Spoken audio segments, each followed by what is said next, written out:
네, 하나님의 말씀 디모데후서 4장 9절 말씀 346쪽입니다. 346쪽 디모데후서 4장 9절로 18절 말씀까지. 너는 어서 속히 내게로 오라. 대만은 이 세상을 사랑하여 나를 버리고 데살로니가로 갔고 그레스게는 갈라디아로 디도는 달마디아로 갔고 누가만 나와 함께 있느니라. 네가 올 때에 마가를 데리고 오라. 그가 나의 일에 유익하니라. 두기고는 에베소로 보내었노라. 네가 올 때에 내가 들어와 가보의 집에 둔 겉옷을 가지고 오고 또 책은 특별히 가죽 종이에 쓴 것을 가져오라. 구리 세공업자 알렉산더가 내게 해를 많이 입혔음에 주께서 그 행한 대로 그에게 갚으시리니 너도 그를 주의하라. 그가 우리 말을 심히 대적하였느니라. 내가 처음 변명할 때에 나와 함께한 자가 하나도 없고 다 나를 버렸으나 그들에게 허물을 돌리지 않기를 원하노라. 주께서 내 곁에 서서 나에게 힘을 주시면 나로 말미암아 선포된 말씀이 온전히 전파되어 모든 이방인이 듣게 하려 하심이니 내가 사자의 입에서 건짐을 받았느니라. 주께서 나를 모든 악한 일에서 건져내시고 또 그의 천국에 들어가도록 구원하시리니 그에게 영광이 세세문토록 있을지어다. 아멘. 아멘. 오늘 본문은 디모데후서 4장 9절로 18절 말씀, 제목은 참된 동역자, 바울의 참된 동역자, 이런 제목으로 말씀드리겠습니다. 바울에게는 여러 그 동역자가 있었습니다. 오늘 본문의 인물들이 여러 명 나오고 있죠. 바울이 위대한 사도이지만 혼자 하나님의 일을 할 수 없다는 뜻입니다. 하나님께서는 모든 일을 혼자 해나가는 것이 아니라 동역자들과 함께 같이 해나가기를 원하시는 것이죠. 사도들도 베드로와 요한이 서로 협력하여 하나님의 일을 했고요.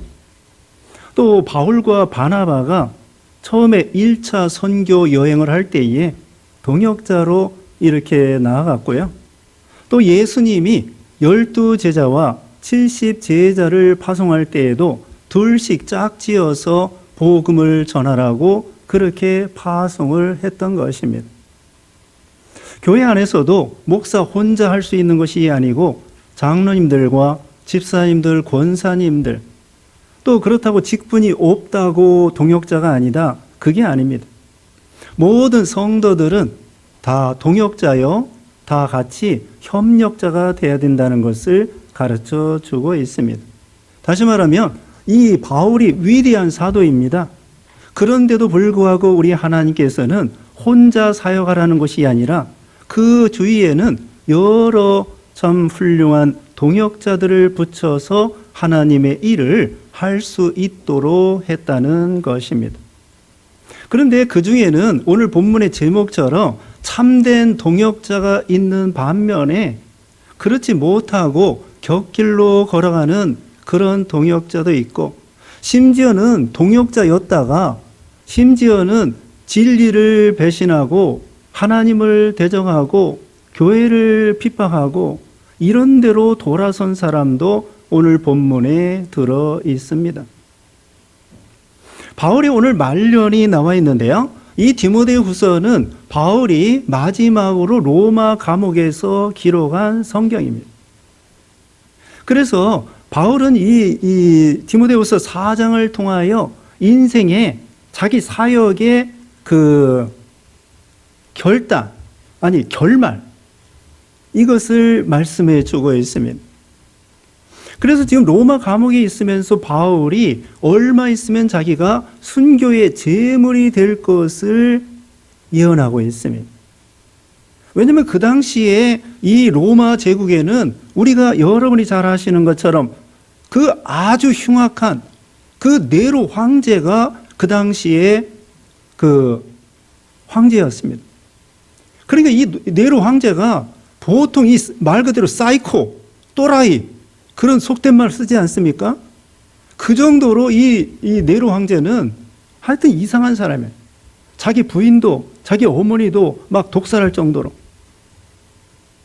그런 사람이 그 로마에 불이 났을 때에 기독교인들에게 죄를 전가시켜서 기독교인들을 엄청나게 핍박하는 그런 주후 64년경.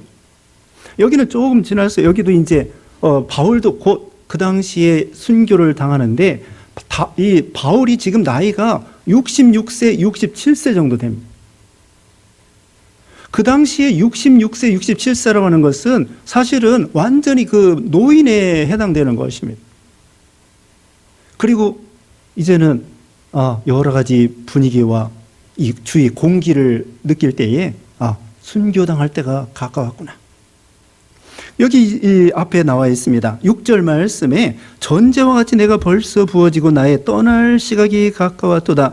나의 선한 싸움을 싸우고 나의 달려갈 길을 마치고 믿음을 지켰으니. 전제라고 하는 것은 예전에 이 포도주를 부어드리는 그런 제사예요. 여기 전제라는 것은 사도 바울이 피를 하나님 앞에 순교의 제물로 드리는 것을 말씀해 주고 있습니다. 얼마 있으면 자기가 순교 당할 것을 미리 직감하고 있는 거예요. 여러 가지 분위기상. 그리고 주위 사람들이 하나 둘씩 순교 당하러 나가는 거예요. 감옥에서. 이제 바울도 자기 자신도 얼마 있으면은 순교 당했구나. 그러면서 자기가 인생의 이 사역의 결정, 그러니까 이 최후 결산은 어떻게 생각했느냐. 여기 지금 7절에 읽은 것처럼 나는 선한 싸움 잘 싸웠다는 것입니다. 또 달려갈 길 잘 마쳤다는 것입니다. 그리고 믿음을 잘 지켰다고 고백하고 있습니다. 우리도 누구나 다 말년을 당하게 됩니다. 그리고 지금은 연말입니다. 12월 첫 주인데요. 2021년도 올해도 금방 이렇게 세월이 흘러가고 이 연말 결산할 때가 가까웠습니다. 이렇게 1년 결산하다 보면은 바울처럼 언젠가는 우리 일생에 있어서 결산할 때가 온다는 것입니다. 그때 우리도 바울처럼 여기 있는 말씀대로 선한 싸움 싸우고 달려갈 길 마치고 믿음을 지켰으므로 바로 이어서 8절에 보면은 나를 위해서 의의 면류관이 예비되어 있을 것이다. 이렇게 장담하고 있습니다. 그만큼 사도 바울이 자기 충성을 다했다는 거, 최선을 다했다는 거, 목숨 바쳐 순교 이제 피를 부어 드릴 때가 가까웠고 그뿐만 아니라 주를 위해서 엄청나게 고난받고 수고했다는 것입니다. 우리가 고린도후서 11장 배웠는데요. 지난 수요일 시간에 사도 바울이 얼마나 많은 고난을 당했는가 하면은 40에 하나 가면을 5번이나 맞고 태장으로 맞고 돌로 맞고 파선을 당하고 깊은 그런 도시의 위험, 동족의 위험, 이방인의 위험, 또 굶주리고 줄이고 헐벗고 목마르고 수없이 여러 번 감옥에 갇히고 이것을 말씀하고 있습니다. 바울이 참 복음을 전하다가 엄청난 고난을 받은 거예요. 그래서 이제 죽을 때가 가까웠구나. 그러면서 자기는 이제 하나님 앞에 의의 면류관이 예비되었다. 그런 참 확신을 가지고 나가는 것입니다. 우리도 마찬가지입니다. 하나님 앞에 설 때에 하나님께서 우리에게 뭘 요구하실까요? 너 대통령 하다 왔느냐? 국회의원 하다 왔느냐? 또 돈 많이 벌어서 재산 많이 불렸느냐? 요새 재산 많이 불리다 보니까 종부세가 나와가지고요. 연보나 할 걸. 국가에다가 세금 다 바치게 생겼네. 그렇게 생각하는 사람도 있을지 몰라요. 어떤 분은 그러더라고요. 어제 장례식 가는데 나는 종부세 내는 사람이 부러워. 돈이 없어서 종부세도 못 내네. 그렇게 농담적으로 말하는 집사님 말도 들어봤습니다. 너 돈 많이 벌다 왔느냐? 유명하다 왔느냐? 출세하다 왔느냐? 하나님은 그걸 따지고 묻는 것이 아니라 하나님 앞에 설 때에는 얼마나 주를 위해서 믿는 일을 했느냐? 우리가 세상 일도요, 세상 일이 본업이 아니고 하나님의 먹든지 마시든지 무엇을 하든지 하나님의 영광을 위해서 살기 위한 거예요. 돈 버는 것도 하나님 영광을 위해서, 출세하는 것도 하나님 영광을 위해서, 공부하는 것도 하나님의 영광을 위해서, 믿음 지킨 거, 그것만 남는다는 거야. 먼저 여기 이제 믿음 지키는 거 말씀했는데 데마에 대해서 먼저 말씀드리겠습니다. 10절 말씀에 데마는 이 세상을 사랑하여 나를 버리고 데살로니가로 갔고 그레스게는 갈라디아로, 디도는 달마디아로 갔고. 바울의 동역자 중에 이 처음에 같이 잘 나가다가 여기 데마는 골로새서 4장 14절에 보면은요, 그 첫 번째 로마 감옥에 갇혔을 때에 바울을 도와주던 분이에요. 목사예요. 그런데 하나님의 일을 열심히 하다가 바울이 또 재차 이제 마지막으로 순교당할 마지막에는, 마지막 감옥에 갇혔을 때에는 너무나 바울 따라가기가 힘들기 때문에 여기 데마는 세상을 사랑하여 바울을 버리고 데살로니가로 갔다 그랬습니다. 여기서 바울을 버렸다고 하는 것은 인간적으로 사도 바울을 버렸다, 그 이상의 바울이 증거하는 이 복음에 대해서 버렸다는 말씀도 되는 것입니다. 그렇다고 이 데마가 완전히 이단이나 배교나 이건 아닌 것 같아요. 배교나 이단은 아닌데 이것은 이분은 세상을 따라서 그만 육신 중심으로 나간 거예요. 너무나 이 믿는 일에 힘들기 때문에 세상으로 이제는 자기 볼장 보러 이렇게 나아간 것이죠. 하나님보다도 세상을 더 사랑하게 된 것입니다. 세상의 물질이나 쾌락이나 재미나 이것을 더 사랑하기 때문에 이 바울이 가르치는 정통 복음에 대해서, 하나님에 대해서 떠나서 세상을 사랑하여 나간 것입니다. 마태복음 6장 24절에는 하나님과 재물을 겸하여 섬길 수 없다고 했고요. 요한 1서 2장 15절 이하에 보면은 이 세상이나 이 세상에 있는 것들을 사랑하지 말라. 이 세상은 아버지께로부터 쫓아온 것이 아니라 이 세상은 육신의 정욕과 안목의 정욕과 이생의 자랑이니 세상은 다 정욕도 가고 세상도 간다고 했어요. 아까 말씀했죠. 하나님 앞에 설 때에 믿는 일 한 것만 남는다고 했어요. 이 데마는 하나님도 섬기고 세상도 섬기고 마치 롯과 같이, 롯이 소돔 고모라로 내려갔습니다. 세상을 내려간 거예요. 하나님께서는 약속의 땅, 헤브론의 약속의 땅, 가나안 땅에 있으라는 것인데 롯은 하나님도 믿고 세상도 재미도 보고 그러면서 소돔으로 내려가서 성공했을까요? 육신적으로도 성공하지 못하고요, 영적으로 믿음으로도 성공하지 못했어요. 두 주인을 섬길 수 없다 했거든요. 그러므로 우리는 이 세상은 어떻게 보면은 우리의 원수라고 할 수 있습니다. 그리고 이 세상에서 우리를 하나님께서 골라 뽑아주신 거예요. 선택하여 하나님 나라의 시민권자가 된 것입니다. 하나님의 백성이 된 거예요. 과거에는 애국과 같은 세상에서요, 우리를 골라 뽑아주신 거예요.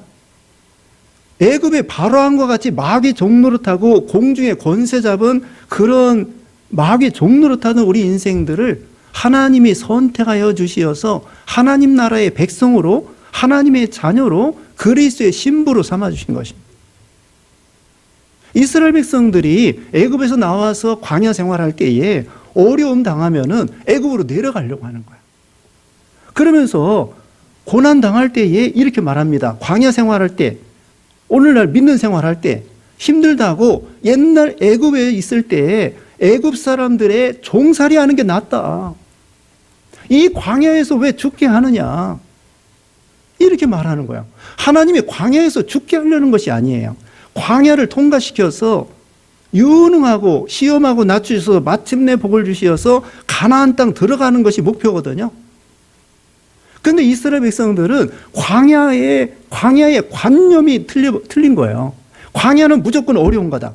광야는 무조건 망하는 거다. 광야는 무조건 힘든 거다. 예수 믿으면 무조건 힘든 거다. 예수 믿으면 십자가 져야 된다. 환난이 있다.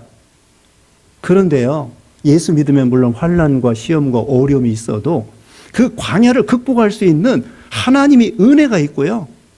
하나님이 동행해 주시고요. 이 광야를 통하여 만나와 생수와 메추라기와 기적을 체험할 수 있는 그런 시간인 거예요. 그런데 이스라엘 백성들이 광야에 어려움 당하면은 그냥 선입관으로 광야는 무조건 나쁜 거야, 어려운 거야, 우리는 망한 거야. 그러면서 애굽에서 그 마귀 종노릇 하는 거, 그게 좋다는 거예요. 그 고정관념을 버려야 되겠죠.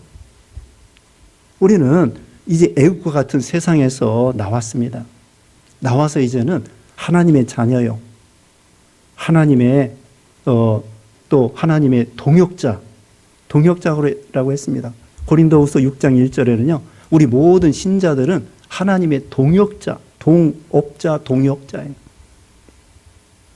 그러므로 우리는 하나님의 일, 믿는 일 하다가 세상으로 빠지는 그런 어리석은 사람이 되지 말아야 합니다. 믿는 일 하다가 어려움 당할 수 있어요. 그런데 그것은 하나의 과정입니다. 조금 지나면은 하나님께서 가나안 땅을 주시기도 하고요. 만나와 생수와 하나님의 기적과 은혜를 체험할 수 있는 아주 좋은 기회예요. 그 다음에 여기 건너뛰어서 여기 마가를 보십시다. 마가. 11절 말씀에 누가만 나와 함께 있느니라 내가 올 때에 마가를 데리고 오라. 그가 나의 일에 유익하니라. 마가. 마가는요, 마가복음을 기록한 분입니다. 참 믿음 있고 훌륭한 분이죠. 그리고 이 마가 요한인데 이분의 어머니가 그 예루살렘의 초대교회 때에 다락방을 바친 거예요. 예수님이 만찬하고 성찬식 할 때에 마지막으로 그 마가 요한의 다락방에서 성찬식, 만찬식을 했고요. 그리고 초대교회 때 성령 강림할 때 사도행전 2장에 보면은 마가 요한의 다락방에 120명 성도들이 예수님의 11제자뿐만 아니라 예수님의 모친과 거기 제자들 120명이 다락에 꽉 차가지고 있는 거예요.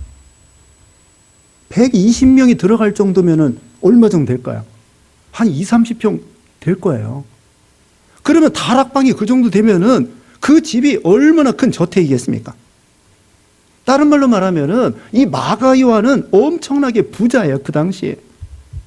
그때에 마가 요한의 어머니가 이 자기 그 다락방을 초대교회 교회로 예수님의 성찬식, 만찬식 할 수 있도록 그 전에 그 다음에 나중에 초대교회 때의 교회로. 대단한 분이죠. 그 아들이 바로 마가 요한이란 말입니다. 이분이 글쎄 예수님이 그 십자가 겟세마네 동산에서 기도하실 때 잡으러 왔잖아요. 예수님을. 그때 배 혼이불을 두르고 있다가 그냥 급해가지고 배 혼이불을 벗어 던지고 도망간 사람이에요. 그게 마가복음 16장에 나와요. 자기가 기록한 거야. 어떤 청년이 예수님이 잡혀갈 때에 배 혼이불을 덮고 있다가 뒤집어 쓰고 있다가 벗어 던지고 도망갔다. 자기 얘기예요. 그리고 처음에 1차 선교 여행 때에 바울과 바나바가 그 소아시아 키프로스하고 소아시아 전도할 때에 같이 따라갔어요. 수종자로. 근데 조금 가다가 밤벨리아에서 도망갔어요. 아이고 힘들어. 이 청년이 바울과 바나바를 따라가다가 너무 힘들어서 하나님의 일 목회하고 이 선교하는 게 너무 힘든 거예요. 도망갔어요. 밤벨리아에서. 왜 그랬을까요? 여러분 추측해 보세요. 부잣집 아들이니까 이 고난을 당해보지 않은 거야. 그래서 호의호식 하다가 선교하는데 얼마나 힘들어요. 그러니까 그것을 못 견디고 도망간 거예요. 부잣집 아들이. 그런데 여기서 끝난 것이 아니라 이 마가가 나중에는 참 유익한 사람이 된 거예요. 유익한 사람이다. 여기 오늘 본문에 보면은요, 마가를 데리고 오라. 그가 나의 일에 유익하니라. 이 마가는, 그리고 마가복음을 기록했다고 말씀했죠. 영감 있는 사람이고. 이 말씀을 드리는 이유는 데마는 처음에 잘 믿다가 하나님의 일을 열심히 하다가 도중에 그냥 믿음이 떨어져서 세상을 따라가지고 그냥 실패하고 말았지만, 이 마가는 처음에 청년 때에는 믿음이 없어서 도망가고 제대로 믿는지를 못했는데 나중에 회개하고 이 바울과 또 베드로와 이런 사도들의 수종자가 되고 유익자가 되고 나중에 믿음을 잘 지켰다는 거예요. 어떤 게 좋을까요? 처음에 믿음 잘 지키다가 나중에 믿음이 떨어지는 거하고, 처음 믿음이 없다가도 말년에 믿음을 잘 지키는 사람하고, 보나마나 말년에 믿음 지키는 사람이 대단하겠죠. 우리가 그런 유종의 미를 거두자는 거예요. 끝이 좋아야 되는 것이죠. 시작도 좋으면 더 좋고 끝이 좋은 사람이 되어야 된다는 거예요. 아싸란 사람, 지저분한 사람이 아니라, 질질 끄는 사람이 아니라, 돈 몇 푼 때문에 손가락질 받는 그런 참 부끄러운 사람이 아니라 아싸하게 오른편 뺨 때리면 왼편도 돌려대고, 속옷을 가지고자 하면은 겉옷까지 주고, 오리를 걸어가자고 하면 심리까지 동행하고. 그래서 이 말년에, 인생의 종말에 그때 정말 하나님 앞에 칭찬받고 다른 사람 앞에 참 인정받는 그런 유종의 미를 거두는 그런 신앙이 되어야 된다는 것이죠. 젊어서는, 물론 젊어서부터 사무엘처럼 젊어서부터 나이들까지 하면은 그건 100점이고, 우리가 젊어서 뭣도 모르잖아요. 믿음이 없을 수도 있고 또 죄를 지을 수도 있고.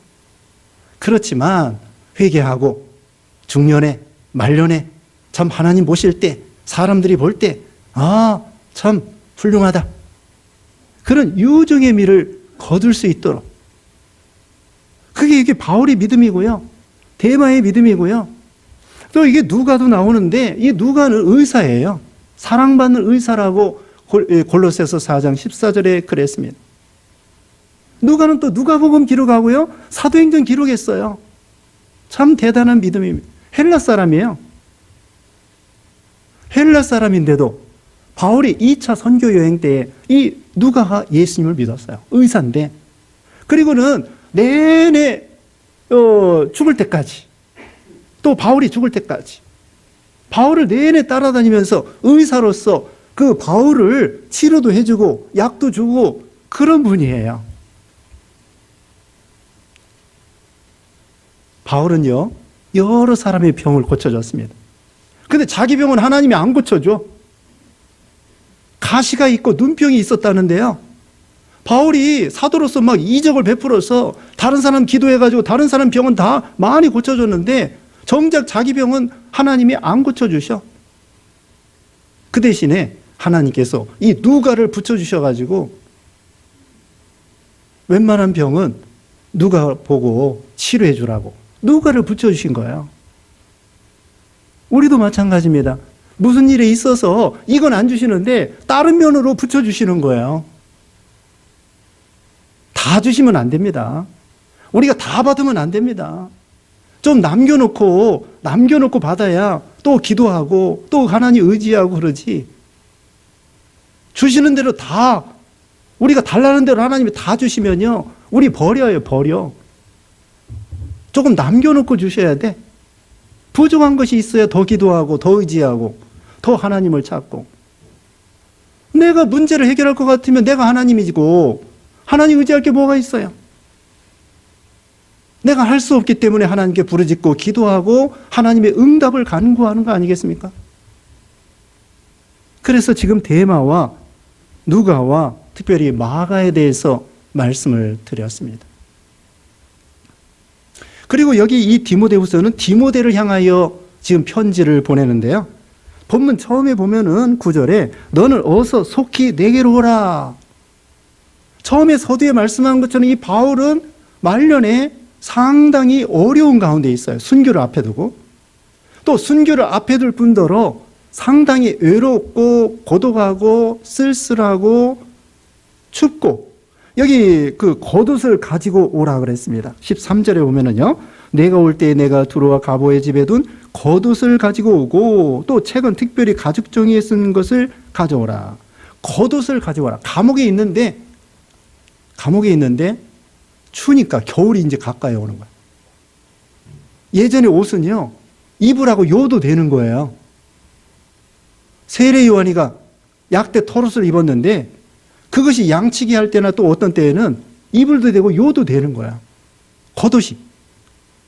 바울이 지금 춥고 감옥에 있으면서 외롭고 누가만 자기와 함께 있고, 그리고 마가를 데리고 오라. 너도 속히 내게로 오너라 그랬습니다. 바울이 왜 디모데를 말년에 자기에게 속히 오라고 했을까요? 그것은 인간적인 교제가 아니라 믿음의 아들 디모데에게 최후의 진리와 목회하는 방법을 가르쳐 주려고 한 거예요. 그냥 인간적으로 대화하고 교제하고 그거 이상의 믿음의 아들 디모데에게 진리를 더 가르쳐주고 성경을 더 가르쳐주고 그리고 진리를 계승시켜주고 목회하는 방법을 가르쳐주고, 그래야 자기가 세상 떠난 다음에 이 디모데를 통하여, 물론 여기 누가도 있고 마가도 있고 그렇습니다만은 지금 바울이 무척 외롭고 쓸쓸하고 어려운 가운데 있었습니다.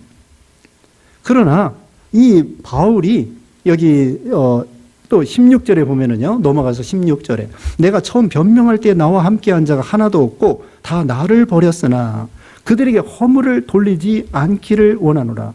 처음 복음을 전할 때 많은 사람들이 따라다녔어요. 교인들도 많고 그 주위에 동역자 목회자들도 많고, 근데 이제 죽을 때가 돼서 감옥에 갇히니까 다 뿔뿔이 흩어져서 몇 사람만 남은 거예요. 그런데 바울은 여기에서 그들에게 허물을 돌리지 않기를 원하노라. 그들을 서운하게 생각하지 않은 거예요. 우리가 나이 들면요, 친구도 점점 없어져요. 심지어는 나이 많으면은 자기 친구들이 먼저 세상을 떠나요. 그래서 친구도 점점 없어져요. 또 자식들도 자기들 살기 바쁘기 때문에 나이가 들수록 외로워집니다. 그때에 사람들, 자식이나 친구나 또 누구에게 서운하다고 생각하지 마세요. 그러려니 하고 예수님께서도요, 요한복음 16장 32절에 보면은 제자들이 너희들이 이제 다 도망갈 거다. 그러나 내가 혼자 있는 것이 아니라 아버지가 나와 함께 하시느니라, 이런 믿음을 가졌습니다. 빵 5개 물고기 2마리 먹일 때에는 5,000명, 10,000명이 따라다녔습니다. 병 고칠 때는 막 군중이 돼서 쫓아왔습니다. 그런데 막상 예수님께서 십자가 질 때에 예수님의 12제자도 가룟유다는 예수님 팔아버리고 베드로도 예수님 3번 부인하고 12제자도 사도 요한도 대제사장의 친척의 자격으로 예수님 모친과 함께 십자가 밑에 따라간 거예요. 나머지는 멀찍이서 본 거예요. 죽을까 봐. 예수님이 십자가 질 때 얼마나 고독했겠습니까? 바울이 그런 길 걸어가는 거예요. 예수님 십자가 지실 때에 하나님께서도 예수님에게 버리셨다고 했습니다. 예수님이 뭐라고 했습니까? 엘리 엘리 라마 사막다니, 하나님이여 하나님이여 어찌하여 나를 버리시나이까.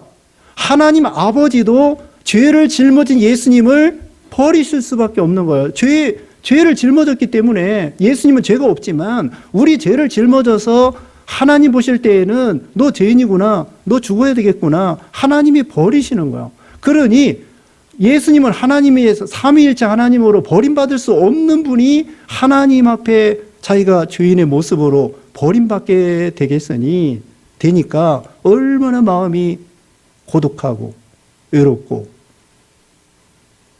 그런 예수님의 길, 바울도 그런 길로 걸어갔다. 우리는 사람은 믿을 바가 아니라 사랑할 바라는 거예요. 어떤 누구도 의지하지 말라는 것이죠. 여기도 바울이 주님께서 힘 주신다고 했습니다. 17절에 주께서 내 곁에 서서 나에게 힘을 주심은 나로 말미암아 선포된 말씀이 온전히 전파되어 모든 이방인이 듣게 하려 하심이니 내가 사자 입에서 건짐을 받았느니라. 주님이 내 곁에 서 계신다는 것을 믿은 거예요. 우리는 최종 이렇게 믿어야 됩니다. 천국 갈 때까지, 여기 18절에 그랬죠? 주께서 나를 모든 악한 일에서 건져내시고 또 그의 천국에 들어가도록 구원하시리니, 궁극적으로 천국에 들어가도록 구원하시기까지, 또 여기 멸류관 상급받기까지 하나님이 우리를 악에서 건져주시고 죄에서 건져주시고 악한 사람에게서 건져주시고 사자 입에서 건져주셨다고 그랬죠. 고린도후서 1장 9절 거기 10절에 보면은 살 소망이 끊어지고 사형 선고를 받은 것만큼, 왜 그랬을까요? 그 믿음 있는 사도 바울에게 하나님께서 왜 사형 선고를 받은 것처럼 그런 어려움을 당하게 했을까요? 거기 보면은 자기를 의지하지 말고 하나님을 의뢰하게 하려고 한다고 그렇게 말했습니다. 왜 우리에게 어려움이 오느냐? 하나님 의지하라고, 주님을 바라보라고. 주님이 여기서 함께 내 곁에 서서 함께 해주신다고 그랬잖아요. 그러니까 하나님을 의지하는 게 중요합니다. 어려울 때에 사람 의지하지 말고. 그래서 시편 18편 1절에는 나의 힘이 되신 여호와여 내가 주를 사랑하나이다. 하나님 우리의 방패요 구원의 뿌리요 산성이요 피할 바위시요 피난처시요. 그렇게 다윗이 신앙을 고백한 것처럼 하나님께서 우리를 보호해 주신다고 했습니다. 그래서 주님을 바라봐야 돼요. 히브리서 12장 2절에는 믿음의 주요 온전케 하시는 이는 예수님을 바라봐라. 예수님이 우리의 믿음의 샘플이요 표본이요 모본이에요. 주님을 바라보면서 지금도 말씀했잖아요. 십자가 질 때 그 고독한 가운데에도 하나님 앞에 그 버림받는 순간에도 하나님을 바라보면서 십자가를 승리하신 예수님처럼, 또 이게 바울도 말년에 지금 감옥에 갇혀서 얼마 있다 이제 죽음을 앞에 두고 있어요. 근데 죽을 때는요 다 혼자 죽더라고요. 같이 죽어도 혼자 죽는 거나 마찬가지예요. 도와줄 수 없어요. 중환자실에 있으면서 숨을 헐떡거리면서 죽게 될 때에 혼자 요단강을 건너는 것입니다. 그때 사람이 중환자실에 들어가도 소용없고 옆에 있어도 물론 없는 것보다 낫겠지만은 정말 중요한 것은 우리가 죽을 때 하나님이 함께 계시는 것, 그게 중요한 거야. 하나님, 임마누엘 하나님이 세상 끝날까지 요단강을 건널 때 죽는 순간에라도 그때 외롭지 않은 거예요. 주님이 붙잡아 주실 거고 또 우리도 주님의 손을 붙잡고, 그래서 우리가 사도 바울처럼 믿음의 결산을 잘해서, 여기 이제 말씀을 잘 못 드렸습니다마는 14절에는 알렉산더라고 하는 사람이 바울을 엄청나게 괴롭히고, 이 사람은 완전히 배교자입니다. 앞에 있는 분들은 배교자는 아니고 배신자라고 할 수 있지만, 또 데마와 같은 사람, 그 다음에 누가 마가 두기고 이런 분들, 디모데는 바울을 돕는 사람이 되고, 알렉산더는 손해를 주는 사람이 되었습니다. 이 꿀벌과 같은 사람이 있고요, 개미와 같은 사람이 있고요, 거미와 같은 사람이 있습니다. 꿀벌은 남에게 유익을 끼치는 거고요, 개미는 그저 그래 자기가 먹고 자기가 벌어서 자기만을 위해서 살고요. 근데 거미는 남 잡아먹는 거야. 여기서 알렉산더와 같은 사람은 거미와 같은 사람이고 남에게 손해를 주고 교회를 핍박하고 이단으로 넘어가고, 여기 디모데전서 1장 19절에는요 양심을 버리고 믿음에 관하여는 파선한 사람이라고 디모데전서 1장 19절에 알렉산더에 대해서 말하고 있습니다. 그 다음에 이 데마와 같은 사람은 이 개미와 같은 사람이고, 그 대신에 디모데, 누가, 마가, 두기고 이런 분들은 꿀벌과 같이 남에게 유익을 끼치는 그런 사람이 됐다는 것입니다. 오늘 제목에 말씀드리는 것처럼 참 동역자, 우리도 끝까지 믿음을 잘 지켜서 누가와 마가와 두기고 디모데와 같은 그런 동역자로서 교회를 잘 세워나가므로 하나님 앞에 설 때 바울처럼 의의 면류관 다 받으시는 여러분 되시기를 주님의 이름으로 축원합니다. 기도하겠습니다. 거룩하신 하나님 감사합니다. 참 믿음으로 구원받게 하시고 또 하나님의 동역자 또 교회의 참 동역자가 되게 해주심을 감사합니다. 우리도 디모데와 같이 누가와 같이 마가와 같이 믿음을 잘 지켜서 하나님 앞에 칭찬받는 우리 모두가 되게 해주셨기를 원하옵고 예수님의 이름으로 기도드리옵나이다. 아멘.